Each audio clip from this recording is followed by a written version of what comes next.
جی الحمدللہ وحدہ والصلاة والسلام علی من لا نبی بعد اما بعد.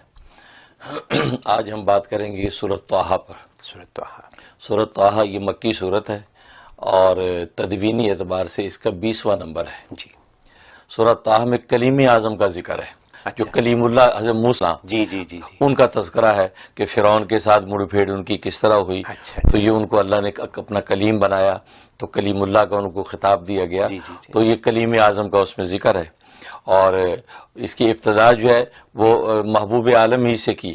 جی یعنی طٰہٰ کے لفظ سے کی اور طٰہٰ جو ہے سرکار دو عالم صلی اللہ علیہ وسلم کا اس میں گرامی ہے.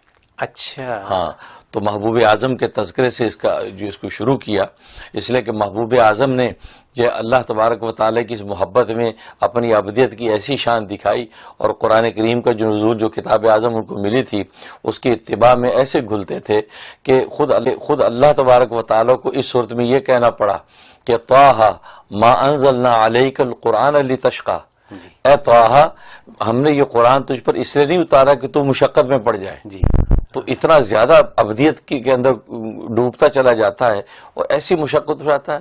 یہ صرف جو ہے تذکرۃ لمن یخشیٰ، یہ تو صرف یہ ایک نصیحت ہے ڈرنے والوں کے لیے.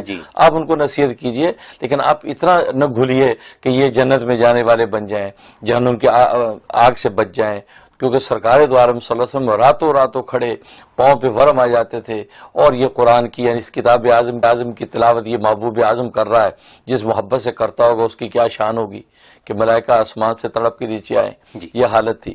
تو اللہ تبارک و تعالیٰ کو خود کہنا پڑا کہ آپ اتنا نہ عبادت کیجئے، بس اپنا بھی خیال رکھیے، اتنا پریشان دیکھیے.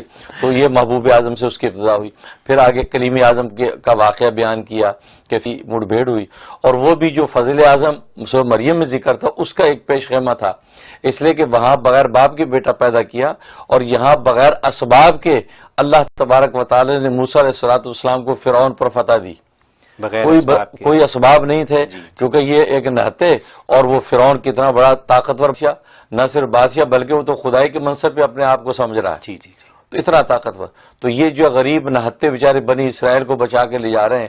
تو گویا کہ اس میں یہ بات واضح کر دی کہ اللہ کو جو فضل ہے وہ اسباب کا محتاج نہیں ہے، اسباب اللہ کے فضل کے محتاج ہیں. بے شک. لہٰذا یہاں اللہ کا فضل تھا، بظاہر اسباب نہیں تھے تو اللہ تبارک و تعالی نے موسیٰ علیہ السلام کے ذریعے سے فرعون جیسے جو ہے خدائی کا دعویٰ کرنے والے بادشاہ کو تہس نہس کر دیا اور اس کو ہلاک کر دیا. تو یہ ذکر جو ہے اس سورۃ طٰہٰ کے اندر ہے، گویا کہ یہ کلیم اعظم کا تذکرہ اور اللہ کی رحمت کا ایک جو ہے گویا کہ شاہکار یہ سورۃ طٰہٰ بنی. بہت بڑا واقعہ ہے، بہت بڑا واقعہ ہے. اور یہ سورۃ طٰہٰ مکی ہے اور اس کی 135 جو ہے وہ آیات ہیں اور بہت مبارک صورت ہے. اس کی جہاں تک فضائل و فوائد کا تعلق ہے، اس کا ایک بڑا زبردست فائدہ ہے کہ جس بچی کی جو ہے شادی نہ ہوتی ہو یا بندش ہوتی ہو یا رشتے آتے ہیں ٹھہرتے نہیں ہیں تو 21 مرتبہ کا اگر ختم کیا جائے اس صورت کا تو بہترین رشتہ مل جاتا ہے اور طے بھی ہو جاتا ہے. اچھا اب ظاہر گھر میں سب بیٹھ کے ایک مرتبہ جو ہے 21 مرتبہ ختم کر لیں اور دعا کر لیں، انشاءاللہ اسی ایک ہی مجلس کے بعد خیر کی خبر آ جائے گی. دیکھیے. اور یا یہ کہ اگر روز پڑھنی ہے تو روزانہ ایک دفعہ روزانہ پڑھتے رہیں تو 21 دن کے اندر یہ پوری کر لیں. تو بہتر تو یہ ہے کہ میں کہا کرتا ہوں کہ شب جمعہ میں ایک ختم کر لیا کریں. شب جمعہ میں جن بچوں کا مسئلہ ہے شب جمعہ میں 21 دفعہ کے ختم کر لیا کریں، جمعرات اور جمعے کی درمیانی رات کو تو وہ کر لیں، یا ویسے جمعے کے دن کر لیں اگر دن میں خواتین جمع ہو کے کرنا چاہتی ہیں. تو میں کہا 7 ختم یہ کریں گی جتنے دنوں میں تو شاندار رشتے آ جائیں گے. یعنی 7 دفعہ ہر دن 21 بار. بالکل یہ اس کا بہت بڑا نفع ہے. اور دوسرا سورۃ طٰہٰ میں یہ کہ جو آدمی اللہ کی سے غافل ہے اور قرآن پر عمل سے غافل ہے، جو آج کل بے دینی پیدا ہو جاتی بچوں میں بھی بڑوں میں بھی غفلت دین سے، تو ان کے لیے اس میں بڑی تاثیر ہے کہ یہ اگر تلاوت کر کے پانی دم کر کے یا کھانا دم کر کے اگر پلایا جائے تو اس کے قلب کو اللہ تبارک و تعالیٰ اپنی محبت میں سرشار کر دیتے ہیں اور دل جو ہے وہ دنیا کی آلائش سے پاک ہو کر عبادت کا ذوق پیدا ہونے لگتا ہے. یہ اس کا بہت بڑا نفع ہے.